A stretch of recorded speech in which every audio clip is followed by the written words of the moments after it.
such plans for this world. id Software proudly boasts its claim as creators of the first-person shooter, known for classics such as Wolfenstein 3D, Doom, and Quake. In 2011, they released Rage, and while it has some strengths, it isn't remembered quite as well. Set in a post-apocalyptic wasteland, bloody shootouts alternate with Mad Max-inspired car combat and conversations with an assortment of over-the-top characters. Now, in partnership with Avalanche Studios, Rage 2 aims to build on its predecessor's foundation, for better or worse.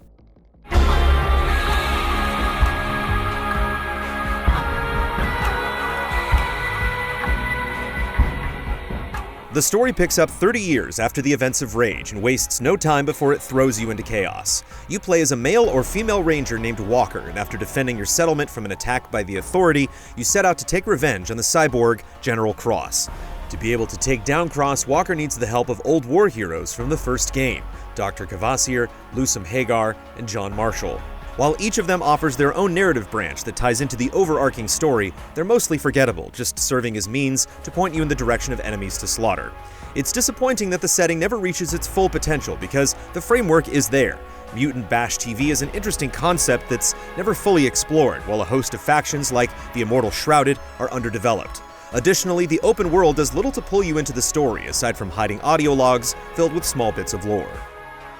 The map is split into 6 different biomes, each with its own visual aesthetic, varying enemy types, and side missions to complete.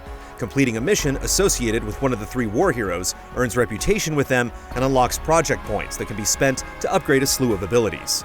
The missions are almost always about destroying enemies or their supplies, which does little to convey any meaningful stakes. A little variety would have helped to make missions even more memorable. Another missed opportunity is the trade towns. They offer convenient places to fast travel, shop, and talk to a host of different residents, but they feel lifeless and static. Even quest-giving characters just add waypoints to the map and deliver generic lines about ambushes and missing convoys that never amount to anything. Finishing their quests doesn't even require going back to pay them a visit, which streamlines things to an extent, but makes the entire process feel hollow.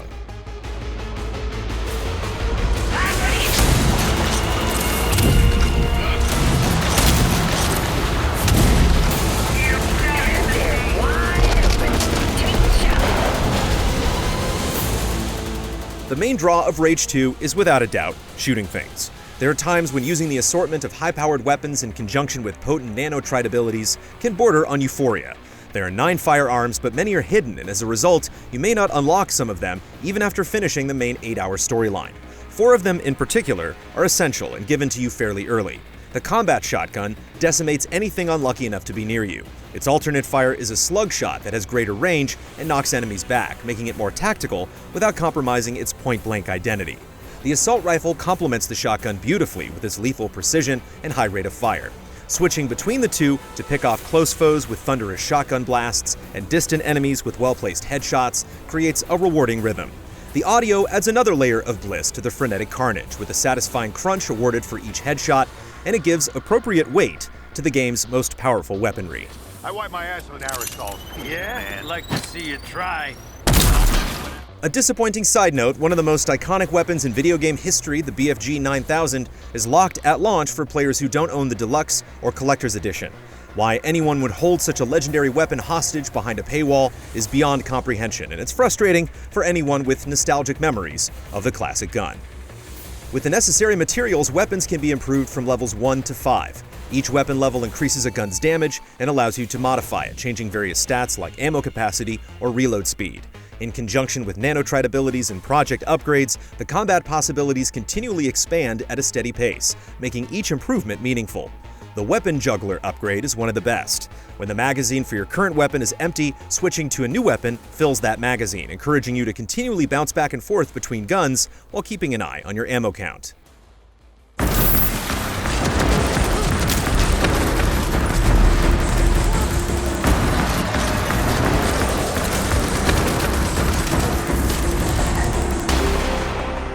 There are a handful of abilities that enhance your combat power to extremes. Overdrive boosts your damage to absurd levels while also regenerating health. Blasting someone with a combat shotgun while Overdrive is active absolutely vaporizes them into a puff of blood and guts. Meanwhile, Shatter is a melee attack that destroys enemy armor and knocks them back. Slam is a ground pound that can disrupt grouped opponents. Combining these abilities with a double jump, dash, and a devastating arsenal results in combat encounters that deliver an adrenaline rush while encouraging you to keep moving. Rage 2 constantly pushes you to be creative without ever feeling overwhelming or cornering you to play a specific way.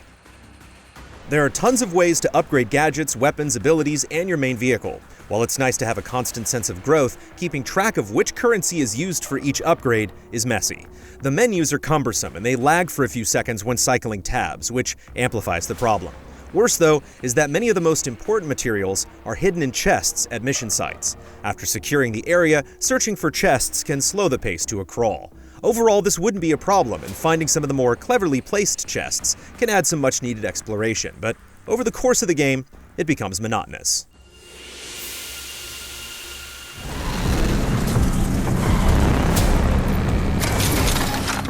Good luck out there. Driving through the wasteland in the Phoenix is the primary means of travel. It's basically a tank that feels reminiscent of Batman's Tumbler, but with a more lethal weapon set.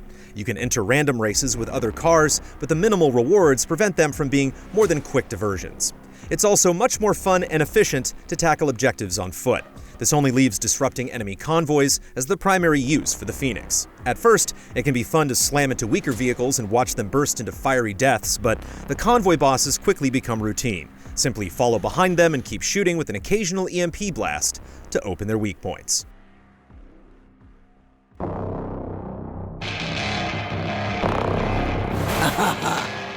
You haven't. The promise of greatness.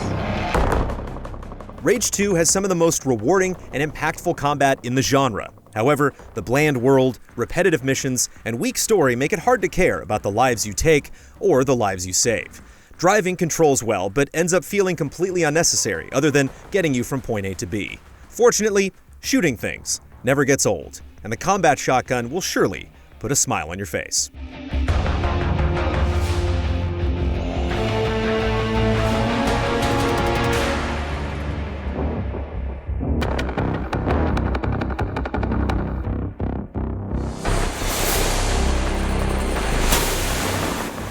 Easy Allies reviews are made possible by generous viewers just like you. If you like what you see, check out patreon.com/EasyAllies to help us make more. For just $1 a month, you can gain access to weekly updates, spoiler discussions, and exclusive shows.